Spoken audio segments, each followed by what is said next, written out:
요양병원이 한 호실에 5명에서 6명 정도의 환자분들이 계시거든요. 간병인 한 분을 각출해서 같이 금액을 부담하는 겁니다. 보호자가 간병인한테 좀 이렇게 추가적인 금액을 더 내면 나머지 환자보다 그분을 더 케어해주는 거의 촌지 같은 이런 문화까지 생기고 있어요. 아, 실제로요? 네. 또 제가 알기로는 요양보호사라든지 약간 전문가 같은 느낌의 그런 직업들도 있고 제도들도 있는 걸로 아는데, 그래도 나름의 어떤 교육을 받고 시험도 치르시고 또 평가도 받지 않나 라는 생각이 들었어요. 네. 말씀처럼 요양보호사분들은 실제로 그런 교육도 받고 시험을 통과해야지만 요양보호사 자격이 나오기 네. 때문에 돌봄 분야에서는 지금 우리나라에서 거의 유일하게 교육받은 전문 인력이라고 할 수가 있는데요. 1차적으로는 이제 수요자인 시민들이 간병에도 질의 차이가 있나? 그러니까 간병이라는 게 아까 말씀드렸듯이 가족 분야에 있다가 상업화단에 넘어온 게 얼마 안 됐기 때문에 질에 대한 인식이 많이 없으세요. 그러니까 아까 말씀드린 그런 상황도 잘 모르니까 그냥 대충 뭐 몸 닦이고 그냥 뭐 달라면 주고 이 정도만 생각을 하시니까 모르니까 이런 분들은 전문 비용을 했으니까 간병 비용도 더 비싸게 받는데 왜 이렇게 비싸? 이렇게 생각을 하시니까 좀 그런 수요 자체가 좀 적기도 하고요. 그다음에 원래는 국가에서 이런 요양보호사분들을 양성한 이유가 아까 장기요양보험이라고 말씀을 드렸죠. 네. 그 돌봄에 대한 재정이 따로 있다고.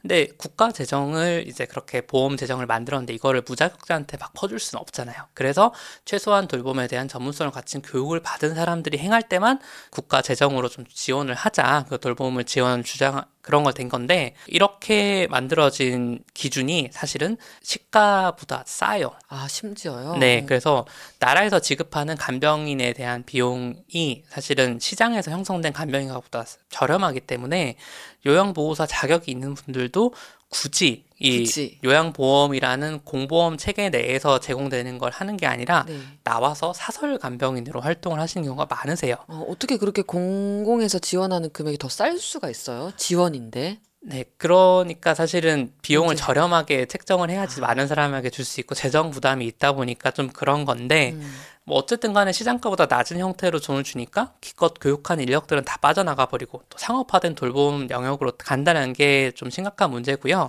사실은 이게 이렇게 받는 것보다는 우리가 돌봄으로 공보험으로 받는 게 더 낫지 않습니까? 사설화된 영역보다는.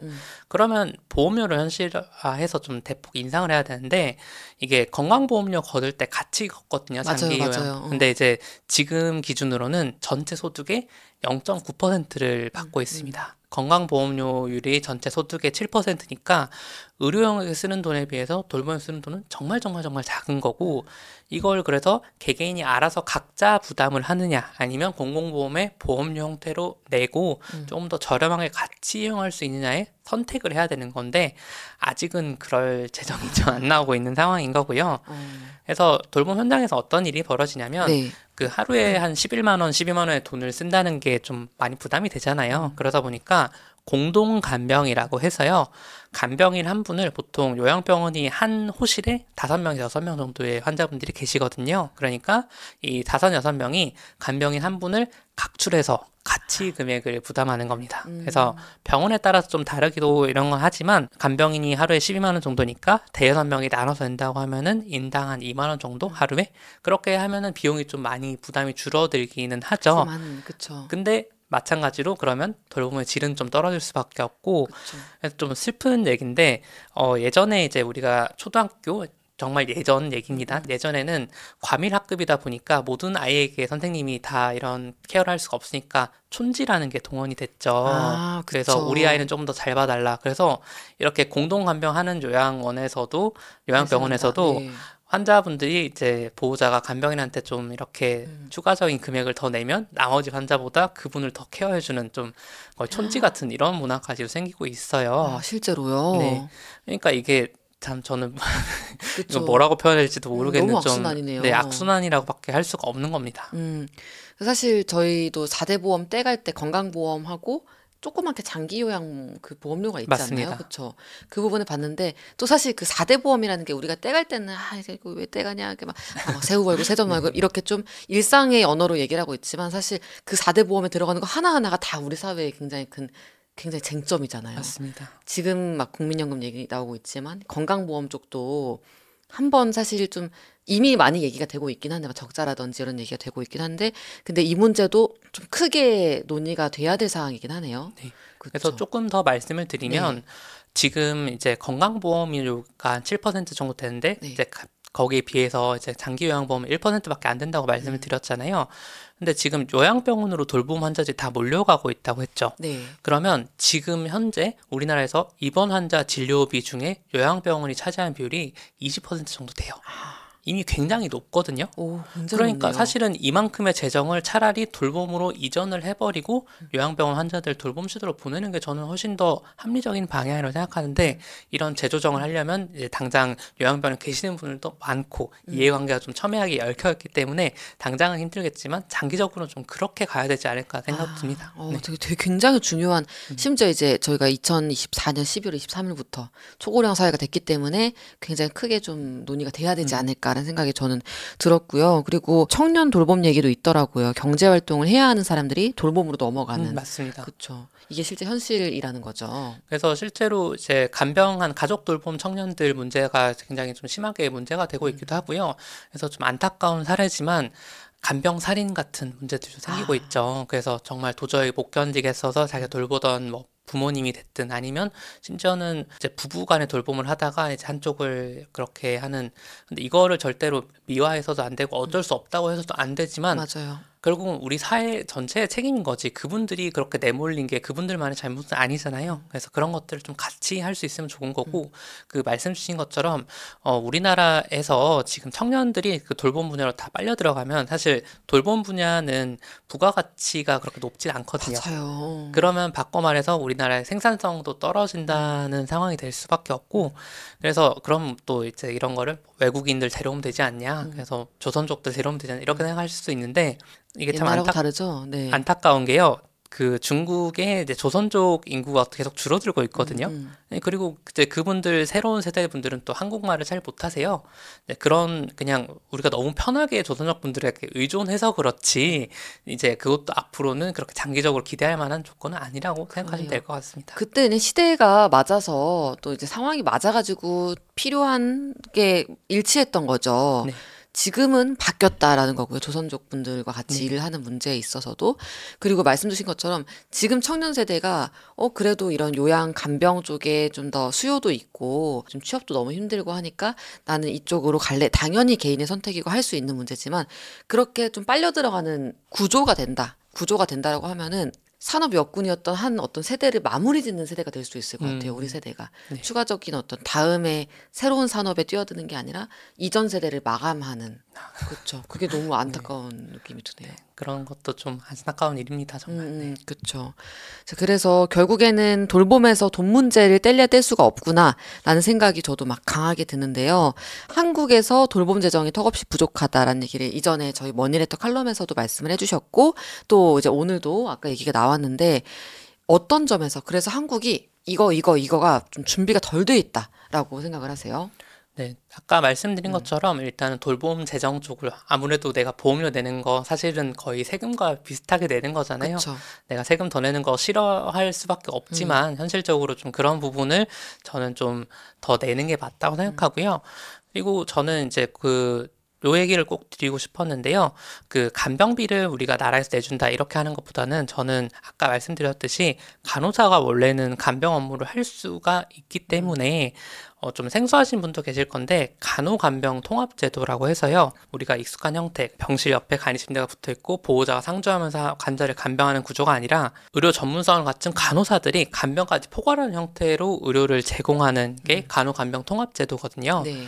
그래서 이게 2015년에 시범사업 형태로 시작됐을 때는 상대적으로 좀 경증이 많은, 그러니까 사실 보호자가 거의 필요하지 않은 혼자서도 케어가 가능한 환자분들이 많은 병동에만 우선적으로 시험을 해봤는데 이게 좀 궤도에 올라가지고 중환자에 대한 기준도 좀 마련이 됐고요. 그리고 작년 12월 말 정말 얼마 안 됐거든요. 그러네요. 한 네. 달밖에 안 됐네요. 그때 이제 대규모 개선안이 발표가 됐습니다. 아, 근데 하필 좀 이제 어수선했죠. 네, 어두워서 많이. 아무도 잘 관심을 아무도 관심을 가지지 않았다. 네, 하는데 네. 그 개선안 내용을 보면은 이제 미국 수준으로 간호사 한 명이 이제 환자 5명에서 7명까지로 지금은 10명 넘게 감당하고 있는 걸 좀 줄이는 방향으로 좀 개선이 됐고, 그다음에 요양병원에도 간병 지원 사업을 펴겠다. 이런 내용들이 담겼어요. 네. 그래서 우리가 이제 언론 보도를 많이 통해서 들었듯이 이제 건강보험 재정이 이미 좀 적자로 전환될 위험도 있다. 이런 맞아요. 얘기들 많이 보셨을 건데, 지금처럼 간병까지 포괄하는 형태로 가면 건보료를 조금 더 내더라도 저는 더 바람직하지 않을까. 내가 정말 사설로 계약해서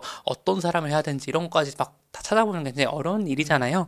그래서 저는 이제 질병이 있는 그런 사람을 돌보는 간병 문제는 이걸로도 어느 정도 좀 해결될 수 있다고 생각되고, 이제 간호간병 통합제도가 좀 더 확대가 되면 좋지 않을까 생각합니다. 이 부분에 확실히 우리가 내는 4대 보험의 모든 사회적인 어떤 논의 아젠다가 지금 들어있다라는 생각이 굉장히 크게 드네요. 아무래도 구조가 너무 많이 바뀌었으니까. 그래서 초고령 사회로 진입했다는 소식을 앞서서도 말씀을 드렸지만요. 빠르게 우리가 더 극단적인 초고령 사회로 진입을 할 텐데, 그래서 예정된 미래예요. 이런 사회가 되는 거. 왜냐면 우리 이미 살아있잖아요. 우리 이제 나이가 들 것이고. 그래서 현재와 같은 문제가 해결되지 않았을 때 우리가 사는 사회는 10년 뒤, 20년 뒤에 어떻게 바뀔지 약간 그 머릿속에 그림처럼 그려보고 싶어요. 이제 복지 분야, 그다음에 인구학 분야에서 이제 부양비라는 개념이 있는데요. 이게 보통 15세부터 65세까지 인구를 보통 우리가 생산 가능 인구라고 표현을 하죠. 그러니까 그 외에 나머지 인구는 뭐 15세 미만의 아동 청소년이나 65세 이상의 노인 인구는 말하자면 좀 소비만 하는 인구라고 할 수가 있는데, 네. 사회가 유지되려면 생산 가능 인구와 생산하는 게 소비만 하는 인구보다는 좀 더 많아야겠죠. 그쵸. 네. 그래서 이제 그런 거를 생산 가능 인구를 제외한 나머지 인구, 어린이나 노년층을 생산 가능 인구의 숫자로 나눈 그 값이 바로 부양비예요. 그러니까 부양비. 인구비를 나눈 건데, 예, 쉽게 말해서 이제 노년 인구만 떼서 젊은이 한 명이 노년 몇 명을 분양하냐 이런 걸 하면 이제 노년 부양비라고 할 수 있는 거겠죠. 네. 그래서 요 표를 한번 보시면 좋을 것 같은데요. 네. 요거는 제가 이제 중앙일보 칼럼에 썼던 자료인데, 2023년, 24년 요 근래 즈음에 우리나라에서는 젊은이 한 명이 노인을 0.26명 정도 부담을 하고 있습니다. 네. 그러니까 이제 쉽게 말해서 노인 한 분을 젊은이 4명이서 나눠서 부담하는 구조라고 보시면 되는데, 지금 뭐 서유럽이라든지 좀 오래된 그런 선진국들도 거의 비슷한 비율을 유지하고 있어서 뭐 이건 나쁘지 않거든요. 그런데 지금부터 한 10년 정도 지난 2035년이 되면 노년 부양비가 이제 0.48로 올라갑니다. 네. 그래서 쉽게 말해 노인 한 분을 젊은이 2명이 부양하는. 그러니까 굉장히 좀 수치가 갑자기 껑충 뛰죠. 3명, 네. 2명 이게 아니라 갑자기 2명. 네. 그렇죠. 그래서 지금은 우리나라가 건보료 같은 것들도 직장인과 자영업자가 내는 건보료가 좀 은퇴한 노인분들의 병원비를 좀 벌충해주는 형태로 작동을 하고 있고, 네. 근데 이제 그 시기가 되면은 이제 2명이서 노인 한 명을 부담한다? 그게 참 거의 불가능한 일이라고 생각을 해서, 저는 노인 당사자들도 좀 건보료를 내야 되는 상황이 오지 않을까 생각을 하는데, 지금은 우리나라 건보료가 소득에 기반해서 내게끔 되어 있잖아요. 그쵸. 네, 그런데 우리나라의 좀 특수한 그런 노후 대비 방식이랄까요? 그런 게, 우리나라 사람들은 이제 연금보다는 자산 형태로 그쵸. 노후 부동산. 대비를 많이들 하시죠. 부동산. 그래서 부동산을 사서 그걸 노후 대비를 하는 분들이 많은데, 아니면 뭐 그냥 정말 자가 한 채 가지고 그걸 구조로 노후를 대비를 하는데, 저는 이게 점진적으로 재산 기반으로 좀 보험료를 충당하는 방식으로 바뀌어야 되지 않을까 생각을 해요. 물론 당연히 서구 사회에서 논리로 보면은 어떻게 자산에다가 저런 보험료를 과세하냐, 이건 말이 안 되는 거거든요. 왜냐하면 그분들은 연금으로 노후 대비를 하니까 그게 네. 당연한 건데, 우리나라는 거의 자산으로 가지고 있다 보니까 정말로 이게 사회적으로 재정을 충당을 하려면 재산의 과세를 할 수밖에 없는 거예요. 그리고 이제 더 문제가 되는 건, 아무리 전통적인 가족 단위의 돌봄이 붕괴됐다고 하더라도, 과거는 물론 미래에도 내 가족이 아프다는 거를 돌봄에 결국은 참여할 수밖에 없잖아요. 그럼요. 네. 그럼요. 그래서 내가 얘를 뭐 주중에는 간병인을 쓰더라도 주말에는 보통 내가 가서 직접 돌보고 이런 경우도 많거든요. 근데 자녀 있는 분들은 이런 돌봄 부담이 상대로 좀 그나마 완화가 된다고 할 수가 있는데 뭐 자녀 입장에서 부모님이니까 뭐 이렇게 케어하는 거고 근데 지금 또 비혼 가구가 계속 늘고 있죠. 그렇죠. 또 달라졌죠. 그래서 지금 이런 돌봄이 사회화되지 않으면 이분들이 복지 사각지대에 빠질 위험이 굉장히 크다고 할 수가 있습니다. 그래서 일본에서는 이제 생애 미혼율이라는 통계를 별도로 작성을 하는데요. 네. 대략 어떤 사람이 한 50살까지 비혼으로 살고 있으면 이 사람은 앞으로도 아마도 결혼하지 않을 것 같다. 그렇게 했는데 그러면 일본은 지금 남성의 3분의 1, 여성의 5분의 1 정도가 생애 미혼으로 산다고 조사가 되고 있어요. 현재로서요. 꽤 높은 비율이죠. 네. 근데 그러면 이제 우리나라도 그걸 따라가고 있고 지금 우리나라도 현재 기준 남성의 15%, 여성의 7.5%가 이제 생애 미혼인 걸로 조사가 되는데 만약 내가 비혼이라는 삶의 방식을 뭐 이거 당연히 자유로운 선택인 거고 한데 그 돌봄이 사회화되지 않아 있다면 나중에 그런 제대로 된 돌봄을 받기가 좀 어렵다. 그래서 마찬가지로 뭐 딩크부울도 똑같이 될 수도 있고 그래서 기혼 유무와 무관하게 내가 부모가 있고 자식이 있던 간에 그와 무관하게 정말 모두에 대한 돌봄 문제이기 때문에 얼마나 내가 좀 존엄한 상태로 돌봄을 받고 죽음을 맞이할 수 있는지를 고민하기 위해서는 맞아요. 돌봄을 사회화를 해야 되는 겁니다. 사실 저희가 업티에서 이제 돈과 관련된 목표를 세우자라고 할 때 결국 노후를 상상하라고 하는 거거든요. 우리가 뭐 어떤 일을 하고 싶고 뭐 여행도 가고 싶고 또 어떤 사람들과 같이 지내고 싶고 이런 이야기도 할 수 있지만 노후의 어떤 모습을 그리세요? 이게 결국 최종 골 같은 느낌이에요. 근데 그 부분을 우리가 잘 못 그려요, 사실은. 잘 못 그리는데 조금만 좀 생각을 해보면 결국에 끝맺음을 어떻게 할 것인가로 귀결이 되기 때문에 지금 말씀 주신 내용들이 되게 멀리 있고 뭐 신경 쓰고 싶지 않고 어둡고 이런 얘기가 아니라 우리가 돈과 관련된 목표를 세우기 위해서도 가장 필수적으로 맞습니다. 떠올려야 하는 시나리오고요. 그리고 또 아까 그 마지막에 생애 미혼 얘기 말씀해 주셨을 때도 사실 우리의 삶의 선택지가 굉장히 다양해졌잖아요. 생애 주기 그래프라는 게 있고 소득이 이때 정점을 찍고 내려가고 어느 순간부터는 경제적 정년을 맞고 이런 얘기들도 막 하는데 이제 다양한 가구 형태가 생기면서 이 시나리오가 표준이라고 부를 수 없게끔 많이 다양해졌으나 여전히 고민되는 건 근데 그렇게 되면 누가 나를 돌보지? 여기서 아직도 물음표인 거예요. 그래서 이 문제 얘기할 때 항상 돈이 많으면 되겠지로 또 귀결이 돼요. 그렇죠. 결국 또 경제로 넘어가는 거예요. 돈 문제로. 그러니까 이제 결국은 돈 없는 그런 비혼자는 어떻게 되냐 이런 문제가 담기 때문에 우리가 사회화를 해야 되는 거고 그렇죠. 네. 그렇죠. 그래서 안타까운 현상입니다, 지금. 안타까운 상황이고 좀 대책이 필요하겠다는 생각이 들고요. 그리고 죽음이라는 얘기가 방금 좀 나왔는데 사실 우리가 그렇게 막 대화 주제로 막 나의 죽음에 대해서 얘기하고 싶진 않잖아요. 근데 그렇다 보니까 또 아는 게 많이 없는 것 같아요. 내가 오랜 시간을 보낸 그리고 내가 되게 좋아하는 나의 집에서 내가 아끼는 사람들과 함께하는 가운데 편안하게 눈을 감고 싶다라는 상상을 해보지만 이런 시스템과 상황에서 그런 이제 현실에서 그렇게 할 수 있는 사람은 얼마나 될까 싶고요. 돌봄의 끝에 존엄이 필요하다라는 말씀을 저희 머니레터 컬럼에서 마무리 지어주실 때 했는데 요거에 대한 얘기를 좀 더 듣고 싶습니다. 그래서 좀 짧게 말씀드리면 네. 이제 우리가 요양병원 같은 곳은 앞서 말씀드렸듯이 5인에서 6인 정도가 한 병실을 쓰시는데 그러면 이제 임종을 앞두면 보통 가족이나 친지들이 침대를 이렇게 둘러싸서 있는데 이게 가족들에게 독립된 공간이 아니잖아요. 그렇죠. 그래서 이제 정말 요양병원 가보면 옆자리에서 정말 가족들 다 모여서 한쪽은 임종을 맞이하고 있고 한쪽은 그냥 병문안 오고 약간 이런 거의 시장판 같은 상황에서 임종을 맞이하시는데 저는 이게 뭐 어떤 게 바람직하냐에 대한 생각은 좀 다를 수 있지만 그렇게 존엄한 형태의 임종은 아닌 것 같아요. 그래서 좀 뒤늦게나마 이제 큰 병원에서는 좀 임종실을 설치하도록 의무화가 됐고 요양병원 같은 곳에서 좀 추진을 하고 있는데 잘 안 되고 있고요. 네.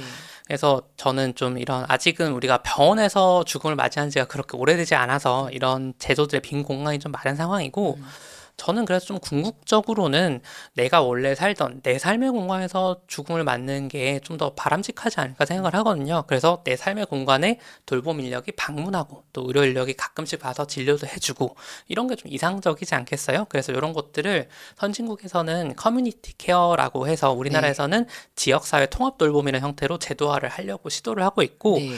이게 법적으로는 2024년에 통과가 이미 됐습니다. 아, 법이. 작년에요? 네, 네. 그래서 통과가 됐고 2026년부터는 이런 지역사회 통합 돌봄을 지자체가 추진하게끔 하는 법이 시행을 되게 되는데 네. 사실 이런 법들이 시행을 앞두고 정말 시행되냐라는 건 좀 차이가 그쵸. 있죠. 그래서 어쩌면 좀 유예가 될 수도 있는데 많은 분들이 좀 관심을 갖고 이제 지역사회 통합 돌봄이 제대로 기능할 수 있게 좀 관심을 가져주면 좋겠고 그리고 이제 너무 장밋빛 전망만 얘기할 수는 없죠. 그래서 그런 환경이 갖춰지지 않고 지금과 같이 그냥 각자 도생 상업 돌봄을 하는 상황이 계속 이어질 수도 있잖아요. 그렇죠. 그런 거에 대해서 좀 대비책을 말씀을 드리자면 네.